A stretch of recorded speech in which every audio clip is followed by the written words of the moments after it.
Hello and welcome to another video from Armoury Antiques and Militaria and our YouTube channel. Welcome back to our YouTube channel, ladies and gentlemen. So what do we have for you today?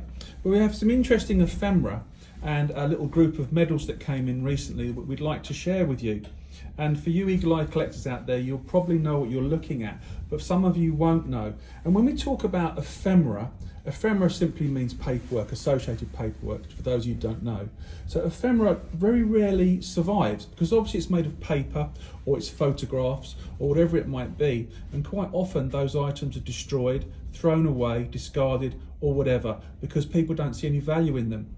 But the converse is true. You know, with ephemera, especially ephemera like this, it's very interesting and belongs with the group of medals to tell the story of the man that served and also the objects and things that he valued and kept, you know, after the war. So what do we have in front of us today? So I guess we should start with the medals. So we've got pretty standard medals here, but they're all World War II. We've got an Italy star, and for those of you that are not aware, many of you will be aware, of course, but for those of you that aren't aware, the Italy star always has this colour ribbon, which is the Italian flag colours. And when you look at the star itself, you'll see around the edges it says, the Italy star. Okay, quite straightforward. These aren't ever named on the back like some medals are. Occasionally South African ones will be named, but very rarely. Most of them are unnamed. So we've got an Italy star there. We've also got an Africa star here. So again, it says around the edges, the Africa star, and we've got the colour of the desert and everything else there on the ribbon, which is pretty standard stuff. Then we move on, we've got the 1939-45 star, one of the most common stars, and it says it around the edges as with the others. And we've got the colour of the ribbon there. And the ribbons all mean something, but you can look that up yourself, have a look and do some research.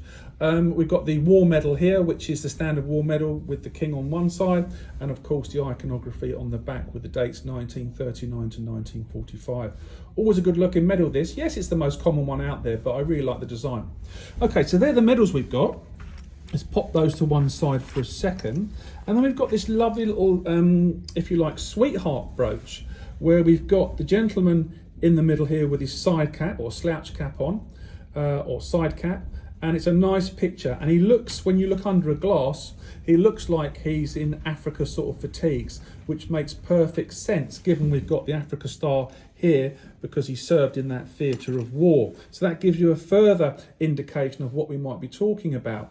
If we turn it over, it's just encased there. It's in a sort of chromium, sort of nickel sort of mount, but it would have been given to a sweetheart, someone like his wife, someone who he thought the world of, a girlfriend or whatever, or even mum and dad, something like that, to remind them of their son. Okay, so that's that. Then we move on to the ephemera, and we've got this document here, 8th Army Service of Thanksgiving.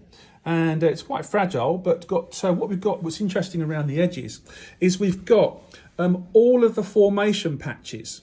Now, formation patches are the patches that were worn on the arm of different sections. And what he's done, he's taken his time here. And as you can see, he's actually handwritten on each of the formation patches, which division or section they belong to, which I think is really interesting. And it goes all the way down the side here, all handwritten.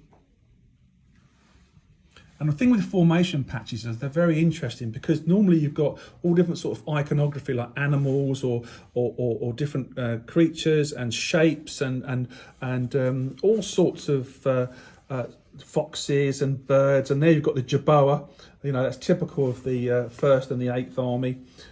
All different armoured division, loads of them. Got the Jewish division there. Really interesting. Formation patches, you know, if you collect them, can be very interesting areas of collecting, but really nice that he's noted all of these names of the formations around this 8th Army Service of Thanksgiving brochure. And we've got the 8th Army formation patch at the top there. So if you open it up, it simply shows, you know, the order of service, national anthem, etc., prayers, and of course, you know, all of the information on the back there about the whole service, which is really, really nice. And this dates from World War II. Rare survivor. Also in amongst these items, you've got this other piece of paperwork, which is the road home. And you've got the 8th Army formation patch on the front here. This is very delicate, as you can see. But if we open it up, It tells you about the 8th Army, but also it's got some cartoons in here which are quite humorous. Now, for a lot of people, if it gets in such worse condition than this, these pictures deserve to be framed because they're works of art in themselves, and they're really quite interesting. It says here, the 8th Army leave party, with all the motives and stuff like that, and it says, we never had this trouble about getting into Cairo, old man. So there's obviously an in-joke there for the 8th Army. If we turn this around carefully, it's got a foreword by the Army Commander about the 8th Army, information about the places that they obviously fought and were famous for that particular section or regiment, such as, we've got here Linz, La Forteza, Brenner Pass.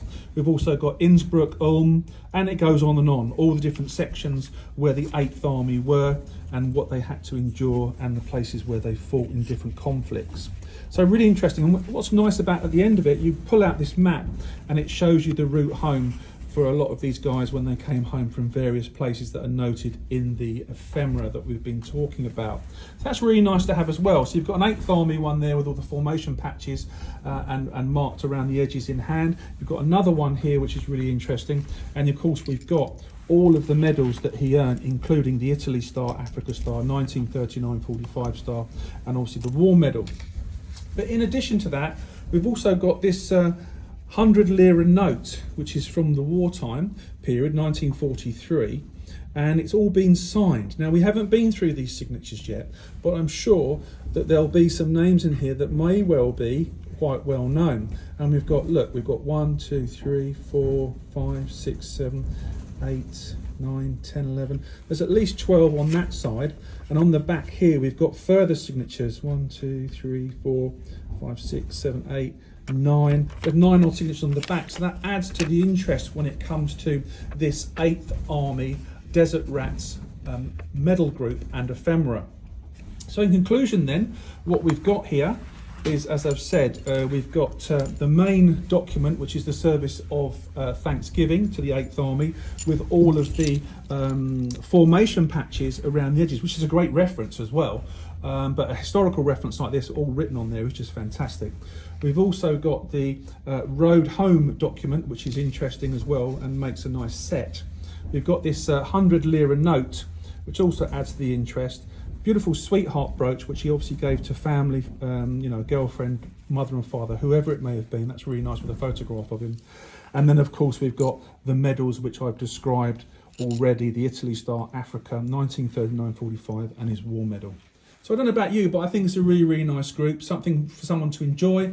Someone can further research the information with the documents and stuff that we've got here. But we hope you've enjoyed the video. Don't forget to put some comments down below. Give us a thumbs up. Don't forget also to put some comments, as I've said, but make sure that it's not provocative.